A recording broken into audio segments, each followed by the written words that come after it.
परमात्मा को पाने तथा उसका वास्तविक लाभ प्राप्त करने के लिए पवित्र बाइबल में प्रमाण है कि प्रभु ने मनुष्य को अपना ही स्वरूप बनाया। 6 दिन में सृष्टि रचकर 7वें दिन विश्राम किया। कुरान शरीफ में प्रमाण है कि हजरत मोहम्मद को खुदा स्वयं कह रहे हैं कि मैंने तुम्हें उस परमात्मा की महिमा बताने के लिए भेजा है। वो परमात्मा कबीर है जिसने 6 दिन में सृष्टि रची तथा 7वें दिन तख्त पर जा विराजा। उसकी खबर किसी बाखबर से पूछकर तो देखो। कृपया अवश्य सुनिए जगत गुरु तत्वदर्शी संत रामपाल जी महाराज के अमृत वचन।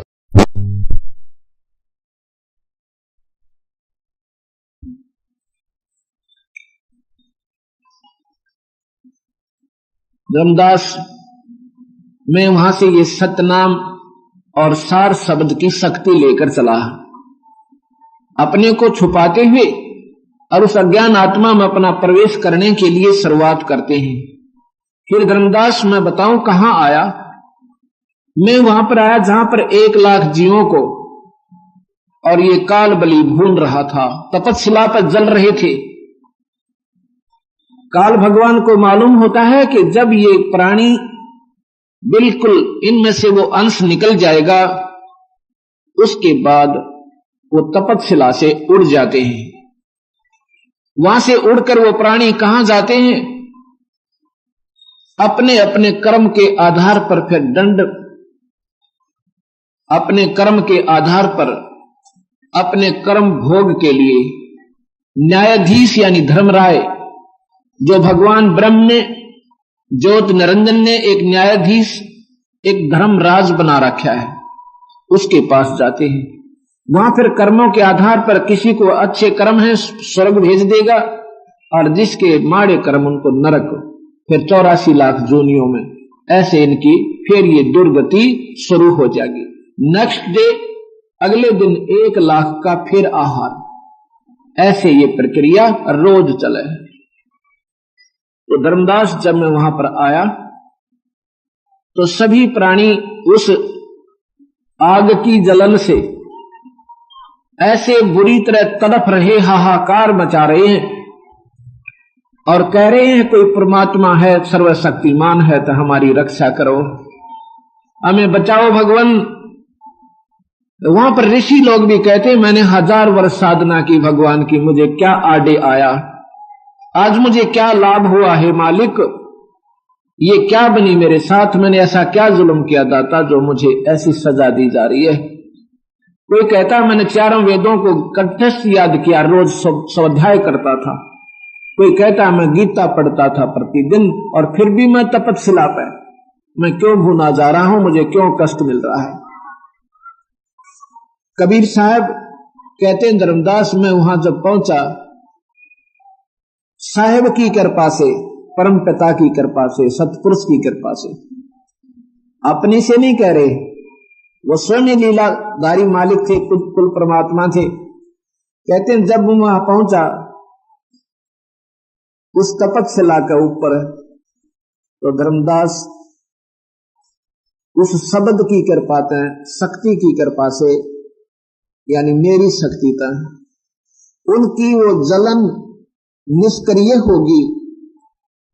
वो टुकड़ी तो दहक रही है, वो तो यूं की यूं गर्म नजर आ रही है, लेकिन उन जीवों को वो गर्म नहीं लग रही। साहिब की कृपा है, कबीर साहिब की रजा है। जब उनको जलन होना बंद हुआ तो वो होश में आते हैं और मेरे को जब सामने देखें और देख कर कहते हैं हे परमात्मा आप कौन हैं। मैं तेज कृष्ण कहते ये मालिक आप कौन हैं और हम यहाँ किस कर्म का भोग रहे हैं। वहां पर कबीर साहब कहते हैं भाई ये तो बिना कर्म का भोग तुम्हें प्राप्त है, ये कोई कर्म का दंड नहीं है, ये बिना कर्म का। तुम जिस भगवान की साधना करते थे निराकार कह के, वहां पर हिंदू और मुसलमान ये इकट्ठे ही होते हैं, सिख और ईसाई, जिनकी सच साधना नहीं है।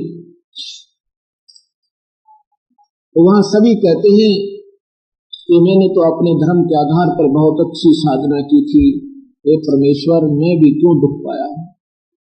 साहब ने कहा कि सत साधना का ना तो हिंदू धर्म में पूर्ण प्रचार और ना ही मुसलमान धर्म में, ना सिख धर्म में, ना ईसाई में।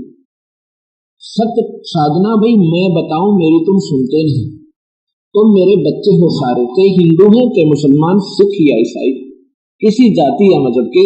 ये तो काल ने तुम्हारे ऊपर एक न्यारा न्यारा एक जोड़क्शन बनवा दी और जो तुम्हें दुख का मूल कारण है। तुम मेरे बच्चे हो, तुम सतलोक में रहते थे भाई, और सतलोक से तुम सभी यहाँ पर अपनी कमजोरी पे आप ही आगे। अब जब तक तुम सतलोक नहीं पहुंचोगे तुम सुखी नहीं हो सकते। ठीक है, जिसने 1000 वर्ष साधना की है, ओम मंत्र का जाप किया है, वेदों के आधार से, वेदों के बिल्कुल अनुकूल किया है साधना, उसको भी परमात्मा प्राप्ति नहीं, यही गीता जी ने प्रमाण दिया है।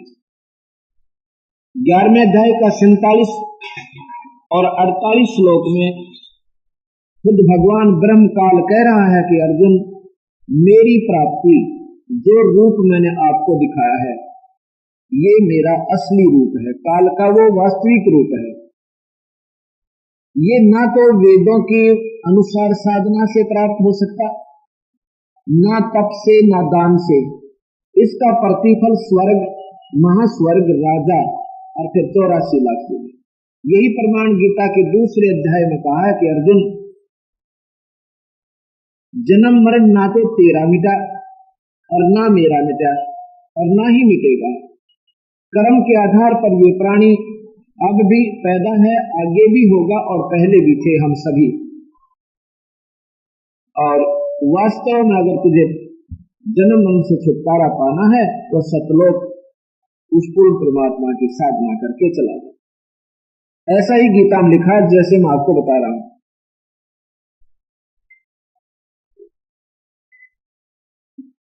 इस बात को वो सभी ध्यान पूर्वक सुन रहे, क्योंकि उस समय तो वो कष्ट में थे। यहाँ पर तो कोई नहीं सुनेगा भगवान की बात को, क्योंकि यहाँ तो सभी अपने अपने कर्म आधार पर, कोई सुखी है, किसी के पास कार है, किसी के पास कोठी है, और शाम में अपना कोई फील खाकर सो जाए, कोई गुटी दारू की पीकर सो जाए, तड़के सुबह धंधे में लग जाए। अब किसी ने परवाह कोई ना कि आगे क्या बनेगी। आगे की जो समस्या है उसको आगाह करने की खातिर, उसको बताने के लिए कबीर साहब स्वयं आते हैं या अपने किसी दास की ड्यूटी लगाते हैं और फिर वो साथ रहते हैं। जब जाकर के इस गुरु की बुद्धि परमात्मा के अंदर दृढ़ बनती है तो वहां कहते हैं भगवान हमने तो बहुत पूजा करी। तो कबीर साहब ने कहा कि जो पूजाएं तुमने की उनका लाभ अवश्य मिलेगा, लेकिन तुम्हारा जन्म मरण नहीं मिटेगा। स्वर्ग नरक 84 लाख दुनिया तुम्हारी कभी समाप्त नहीं होंगी, ना वेदों के अनुसार साधना से और न ही पुराण या पवित्र बाइबल के आधार से।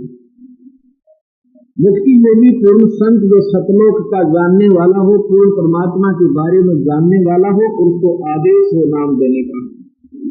चौथे अध्याय के 33, 34 और 35 श्लोक में गीता जी के भगवान काल ब्रह्म कह रहा है कि अर्जुन इस परम पिता परमात्मा के पूर्ण ज्ञान के जानने वाले संतों के पास जाओ, उनको नमस्कार कर दंडवत प्रणाम करें, उनकी सेवा करें और फिर उनसे बिल्कुल विनम्र होकर उस परमात्मा की जानकारी प्राप्त कर और उपदेश ले। फिर वो खुश होकर तुझे उस परम तत्व का ज्ञान देंगे, फिर तेरी रुचि यहाँ से हट जाएगी, तू पूर्ण मुक्त हो जाएगी। यहाँ भगवान ने नहीं कहा कि तू मेरी शरण में आ जा, मैं तुझे मुक्त कर दूंगा। उन संतों को ढूंढ जो परम पिता पूर्ण परमात्मा का मार्ग तत्व से जानते और वहां जाकर उनसे फिर वो ज्ञान प्राप्त कर ले, भाई तेरा छुटकारा हो जाए। तो मेरा सबसे प्रिय है, इसलिए मैं तुझे ये बताऊं, ये मैंने आज तक किसी को नहीं बताई थी। ये बात मैं तुझे कह रहा हूं, गीता में भगवान कह रहा है। वो सभी प्राणी जो तपस्शिला पर जल रहे थे धर्मदास, वो कहते ये भगवान हमने छुटवा लो काल पे, हम तो बहुत परेशान हैं। कबीर साहब कहते अभी क्या है, अभी तो तुम गधे बनोगे, कुत्ते बनोगे, सूअर बनोगे, ये पाड़ टूटना अभी और बकाया है। फिर कहता भगवान हमने बचा लो, हम पापी प्राणी हैं, हम आपसे दूर हुए, क्योंकि साहब ने सारी कहानी बताई उनको कि भाई तुम सतलोक रहते थे, वहां मेरे पास रहते थे, वहां तुम्हें कोई दुख नहीं था, तुम मरते नहीं थे, वहां पर कोई कर्म दंड नहीं है। तो अच्छा जी, और यहां तुम अपनी कमजोरी से आप उलझ गए। तो कहते हैं भगवान हमने बचाओ, हमें ले चलो सतलोक। नहीं भाई, तो कबीर साहब कहने लगे ऐसे नहीं बनेगा। जब तुम उस मृत लोक में जाओगे और वहां पर तुम्हें कर्म आधार पर कभी मनुष्य शरीर मिले, जब तुम्हें मनुष्य शरीर मिले और मेरा कोई संत सतलोक की महिमा गाने वाला और सतपुरुष का मार्ग बताने वाला जो मिल जावे, उससे सतनाम ले लेना, सतनाम ले लेना। और सतनाम लेकर फिर तो पूर्ण रूप से अपने गुरुदेव को एज ए गॉड, परमात्मा के सम्मान मान कर उसके चरणों में लगा रहना। फिर मेरा काम है तेरे को यहां से छुड़ाना। तब वो कहते हैं भगवान अब के जब मनुष्य शरीर मिल गया, ये दाता हम आप ही का भजन करेंगे। मनुष्य शरीर तो बहुत मिले, लेकिन इस काल भगवान ने यहाँ पर सब जीवों को अपना ही ज्ञान दे करके अपने में ही सीमित कर लिया। पूर्ण परमात्मा के ज्ञान को दिया जो वेदों में और गीता जी ने, पर उसके पाने की विधि नहीं दी, वहां पहुंचने का तरीका नहीं दिया। इसलिए ये ज्ञान भी हो जाओ महापुरुषों को वेदों के पदम तक उन्होंने कोशिश भी की, और क्या करें, जो वर्णित विधि है उसी के अनुसार वो साधना करते हैं, लेकिन उनसे वो साधना करके भी उनको उपलब्धि नहीं हुई। जैसे गीता जी के 7वें अध्याय में थोड़ा सा मैं आपको सुनाना चाहता हूं, क्योंकि गीता एक ऐसा शास्त्र है विशेषकर हिंदू समाज को अवश्य स्वीकार्य है। वैसे तो ये सभी प्राणी मात्र के लिए होना चाहिए, ये कोई जाति या मजहब का नहीं है। जाति मजहब तब तक बने भी नहीं थे जब गीता जी का ये श्रेष्ठ ज्ञान भगवान काल में कृष्ण जी के माध्यम से अर्जुन को सुनाया था, और बाद में महर्षि वेद व्यास ने इसको लिपिबद्ध किया था। इसमें कोई जाति मजहब नहीं था, ये सत्य ज्ञान है, इसमें कोई शक नहीं। महापुरुषों ने सही कहा है कि गीता जैसा ज्ञान नहीं, लेकिन समाज को इसका कति ज्ञान भी इसमें लिखा क्या है। हिंदू समाज में भी गीता के अनुसार 1% साधना नहीं है।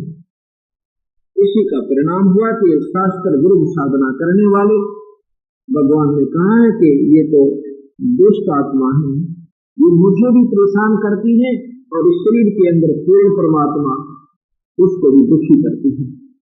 इनको घोर नरक में डालूंगा। जो शास्त्र के विरुद्ध साधना करेंगे, तो मंदिर में ताली बजाए, तो श्राद्ध निकाल भूत पूजा, पितर पूजा, देवता पूजा, ये शास्त्र विरुद्ध साधना गीता में लिखा क्या पढ़ के देखते हुए फिर क्यों कर रहे हैं हम? क्योंकि हम नरक में जाना है। हमारे पूर्वज क्या करते थे, ये पितर बन गए, भूत बन गए, क्योंकि वो यही साधना करते थे जो हम कर रहे हैं, इसलिए वो भूत बने, उनके श्राद्ध निकले।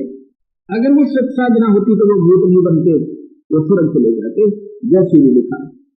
अर्थात वो साधना ठीक नहीं थी, यही गीता प्रमाण देती है।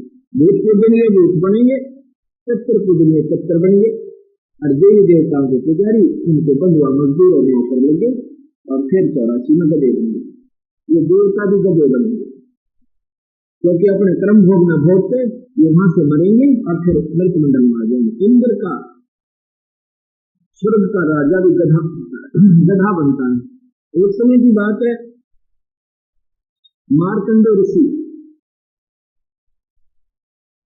तपस्या कर रहे थे अपनी साधना कर रहे थे वेदों के आधार पर, और उनकी समाधि इतने समाधिष्ट हो जाते थे, काफी वर्षों से रहते थे कि वो ब्रह्मलोक तक घूम आते थे। ब्रह्मलोक भी काल भी काल, इसको महास्वर्ग कहते हैं।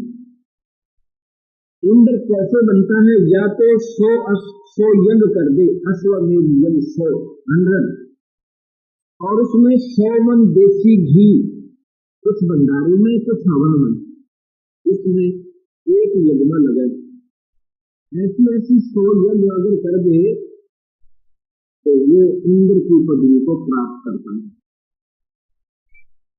या कोई तपस्या कर ले, वेदों के आधार पर ओम नाम का जाप करता हुआ और तपस्या करके और टारगेट बनाकर कि मैं इंद्र का राज बनूं, इंद्र की पदवी प्राप्त करूं, ऐसे जैसे कि अगर कोई तपस्या करता है तो उसको इंद्र की पदवी प्राप्त होती है, और प्रेजेंट इंद्र को, वर्तमान इंद्र को पद से हटा दिया जाता है। उस इंद्र की एक और ड्यूटी होती है, यदि तेरे शासन काल में कोई दूसरा इस योग्य बन गया तो तेरे को हटा कर तेरे राज्य छीन कर इसको दे दूंगा, ऐसा भगवान विष्णु इसको बता देता है पहले। इंद्र को मालूम हुआ कि मार्कंडेय नाम के ऋषि बहुत जनों से तपस्या कर रहे हैं, वेदों के आधार पर साधना कर रहे हैं।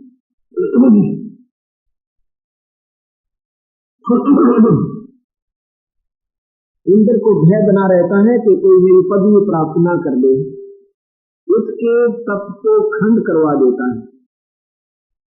उसी उद्देश्य से उसने एक उर्वशी भेजी अपने स्वर्गलोक से, एक सुंदर औरत, सारे हार श्रृंगार करके सारी सुविधाएं उसको दे दी। उस उर्वशी ने वहां जाकर जितना सुहावना मौसम बनाया, ठंडी ठंडी हवा चल है और उसमें महक भर दी, और स्वयं वहां पर मार्कंडेय ऋषि से 100 फुट की दूरी पर लगभग, और वहां पर अपना गाना और नाचना शुरू कर देती है। इतना सुरीली आवाज और बहुत सुंदर ढंग से ये नाच गा रही है। मार्कंडेय ऋषि की आधी आंखें खुली हैं, आधी बंद हैं। जब वो खूब नाच कूद कर थक गई, आखिर में क्या किया, निर्वस्त्र होगी, नग्न हो जाती है। उसमें मार्कंडेय ऋषि कहता है, देखी ये माई हो बहन यहाँ किस लिए आई? तब वो शर्मिंदा होकर कपड़े पहन कर कहती है, ये मार्कंडेय ऋषि आप कहाँ की साधना कर रहे हो? यहाँ के तपस्वी तो मेरे को देखकर ही बावड़ी बेच हो गए, पागल हो गए, तो ना जाने कहाँ की कृष्ण। कहता है जहां मैं समाधि मेरी थी महास्वर्ग में यानी ब्रह्मलोक में, वहां तेरे जैसी तो उनकी पैर धोने वाली दासी थी जो वहां पर नाच रही थी, और तेरे जैसी तो साथ साथ उसके पैर धोने वाली। मैं क्या देखूं तेरी तरफ,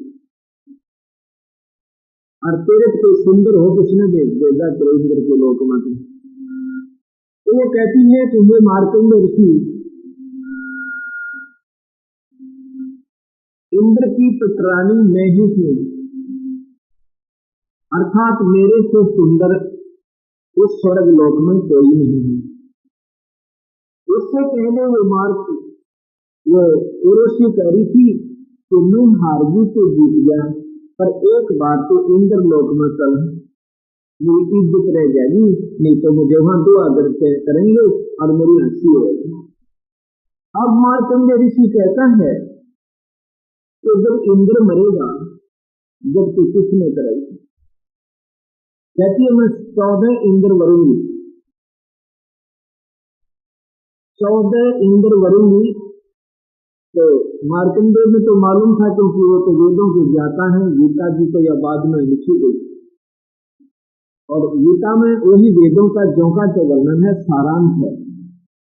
उसमें ये लिखा, वेदों में लिखा है कि जब कल्प अंत होगा, ये सभी प्राणी ब्रह्मा विष्णु महेश के लोक से, और ये सभी समाप्त हो जाएंगे, स्वर्ग नहीं रहेगा, स्वर्ग नहीं रहेगा, एक महाप्रलय आएगी। एक कल्प के अंत में महाप्रलय होती है, ये कल्प के अंत में जो महाप्रलय होती है उसमें 14 इंद्र का पीरियड समाप्त होता है, 1008 का पीरियड समाप्त हो जाते हैं, एक ब्रह्मा का दिन समाप्त हो जाता है, इसको कल्प बोलते हैं। तो 14 इंद्र मरेंगे, जब क्यों सोच रहेगी, क्योंकि मरना तो नहीं भी है। तो क्या बताती है वो ऋषि, कहती है कि मैं तो गधी बनूंगी, अब ये जितने इंद्र में बोलूंगी ये गधे बनेंगे। कुमार चंद्र ऋषि का बेटी फिर मुझे क्यों ले जाती, फिर गंगे सखान पर, और फिर तुम क्योंकि मेरी इज्जत रह जाएगी, गधी का इज्जत क्या है, जब तू आज ही 14 इंद्र भरेगी, गधी का तू आज ही है, और फिर मर कभी गधी बनेगी, फिर इज्जत की भी ठेकेदार में बन रही। इतने में इंद्र आ जाता है। इंद्र कहता है बंधुवाज, ये परवरदिगार, इंद्र की पदवी ले लो, हम हार गए तुम जीत गए। मार्कंडेय ऋषि कहता है इंद्र अरे दौड़ो, तू क्या देना चाहता मुझे? इंद्र का राज यानी स्वर्ग का राज मेरे लिए तो काबू कीजिए भाई। और एक बात सुन, ये मालूम है तू गधा बनेगा, और थोड़ी सी राजपाट में बावड़े, या तुझे सच भक्ति बताऊं ब्रह्मलोक की, यहाँ पर करोड़ों कल्पों तक रहेगा तुम, और ये तो मर जाएगा थोड़े से दिन में। अब इंद्र क्या कहता है, अब ऋषिवर कमने लेन जमोर की फिर देखी जाएगी, फिर तो देखेगा गधा बने पास पागल, तो कुमार देखेगा 2.5 मन का बोरा कदम लट लागेंगे। देखना तीर सा जब संत का तो थोड़ी बीमारी में आ मेरी शरण में, इस इंद्र सोचा 1000 गुण, यानी ब्रह्मा विष्णु में उसकी साधना से तो 1000 गुण अच्छी, इस ब्रह्म साधना है भगवान काल की साधना है, जो गीता में भी ऐसे लिखा क्या अर्जुन इन तीनों देवताओं की ब्रह्मा विष्णु में तीनों गुणों की भक्ति छोड़ दे, और इनसे जो तुम्हें लाभ मिला उसमें भूल जाए। ये कति आसार है, ये बहुत अच्छे नहीं कर, अब तुम मेरी शरण में आ जाए, भगवान कहता है। फिर कहता है कि मेरी भी छोड़ देगा, तुम्हें कति मुक्ति चाहिए, तो फिर उस परमात्मा की शरण में चला जा, तेरा फिर मर मिलेगा। वो परमात्मा कभी साधन वो पूर्ण ब्रह्म, वहां जाने के बाद फिर भी मर नहीं होता। अब यहाँ तो दूसरी लाभ है, अच्छी को अच्छी हो कार हो, उसने तो कह दे छोड़ दे दीदी दारू खुलफा भाई क्या डराते उसमें ले लो बगैर बल्कि यूं तो देखेंगे फिर देखेंगे इसका मौज मार लेंगे। किसी को छोड़ दे, कोई राजा है उसको समझा दे भाई भगवान की भक्ति बनाइए, राजपाट झूठा है, वो न कहेगा ना कि फिर देखेंगे क्या मौज, या फिर देखेंगे ना या लेकर डूबेगी। इंद्र को भी यही नहीं मरी ना मान्य बढ़ते हुए। तो यहाँ के बताना चाहते हैं बंदी छोड़ कबीर साहेब और गरीबदास की विवरण देकर कि जिस स्वर्ग क्या आशा लाकर तुमने स्वर्ग स्वर्ग करके मुंह का ठूस छुटा लिया, स्वर्ग जाएंगे, स्वर्ग गए हमारे देव पिताजी कहते वो स्वर्ग के कानने का भी कोई नहीं, एक नए पैसे का नहीं, जो तो सबसे बड़ा धोखा ये स्वर्ग है।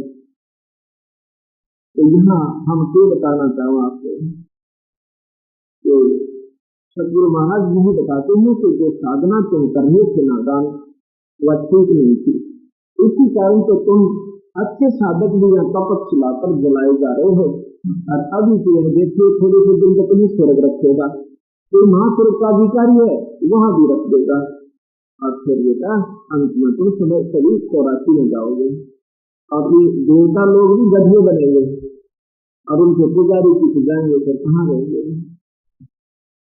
अब वहां तो वो क्योंकि फंसे तो देखे सारी सही करती दें थे गांधी ठीक है महाराज हुक्म आपका, और यहाँ से आंधी पास गया, लेकिन नहीं हम ठीक कर रहे हैं, हम ठीक कर रहे हैं। भाई ठीक कर रहे हो तो या तो शास्त्रों से मिलाओ उनको, शास्त्र में आपको बार बार बताता है 3 लोक का ब्रह्म शक्ति साधना का गीता जी और वेद, अन्य नहीं। उपनिषद ये अपनी अपनी अनुभूति अपना सब अनुभव, उन ऋषियों ने जितनी अचीवमेंट हुई जितनी उपलब्धि हुई उसका विवरण हुआ, वो पूर्ण नहीं है। उपनिषद भी पूर्ण नहीं है, गीता और वेद परिपूर्ण है।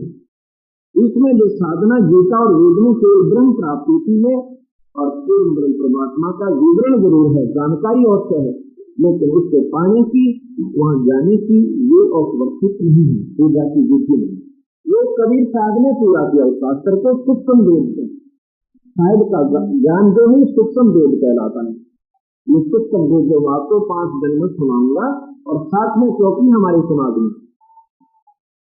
अपने जो यहाँ के शास्त्रों का भी ज्ञान नहीं है, इसलिए साथ कंपेरिटिवली तुलना के साथ साथ ये भी सुनाना पड़ता है तुलनात्मक ढंग से।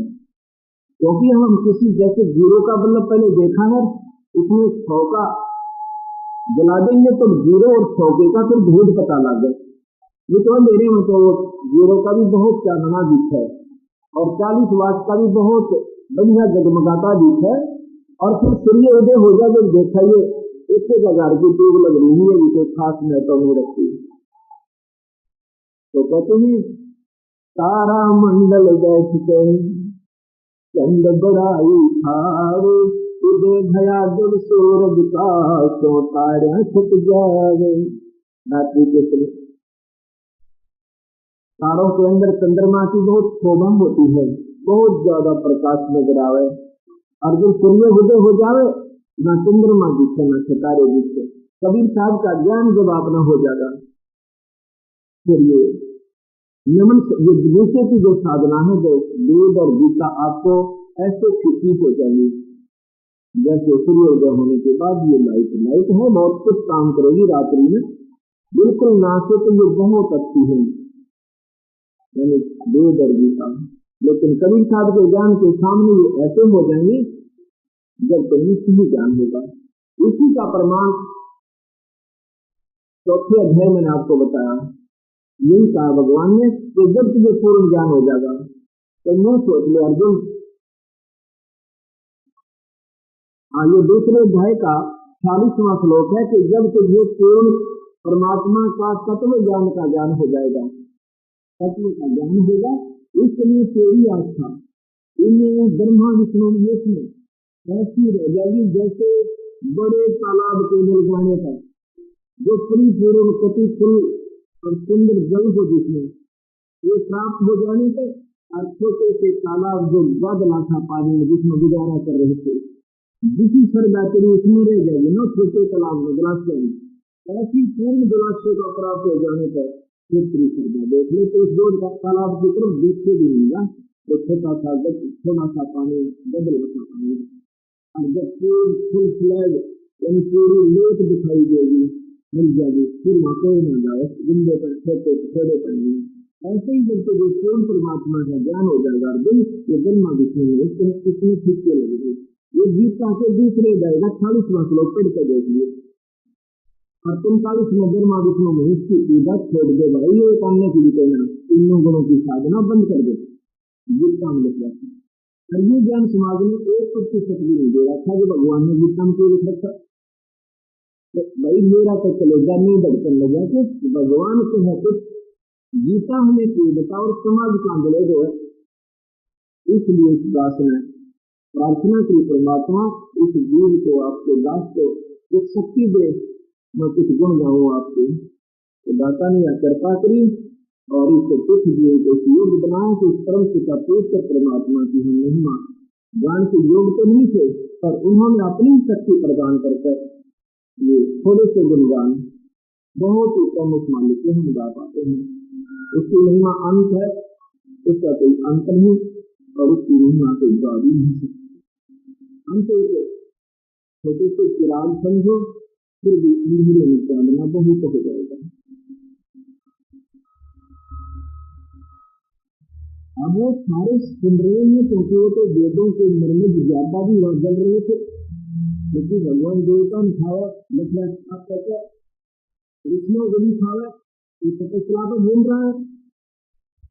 इतने में भगवान कहता है जब तुम्हें कोई मनुष्य मिलेगा तो मेरी शरण करेगा, मैं तुम्हें नहीं कर सकता। मैं चाहूँ तो सारे इस ब्रह्मांड को आग लगा दो, तुम न ले आओ सभी को, पर मैं भाई लकंद बना ले या खड़ी आप दो पुष्टि से तुम खुश रहे। अब इसका तरीका इसने मेरे से यही मांगा था काल में कि भगवान आप अपना ज्ञान दो, मैं अपना दूंगा, जो तेरे हो गया आपसे, और जो मेरे ज्ञान में देंगे मेरे, ऐसे चलेगा। अब ठीक है भगवान, स्कूल का जब हमें शुरू मिल गया तो हम अवश्य आपकी पूजा करेंगे। तो यहाँ सतगुरु महाराज कहते हैं, और अभी दिखाता हूं तुम्हारे को वो निराकार भगवान जिसको किसी से बात कर लो तो निरंकार है, वो दिखाई नहीं देता, क्योंकि वो काल भगवान, वो ब्रह्म ऐसे स्थान पर रहता है वहां कोई ब्रह्म साधना का उपासक नहीं जा सकता। वहां केवल कबीर साहब का सत्य उपासक, सुक्की फीस कबीर साहब की लगाने वाला भी नहीं जा सकता।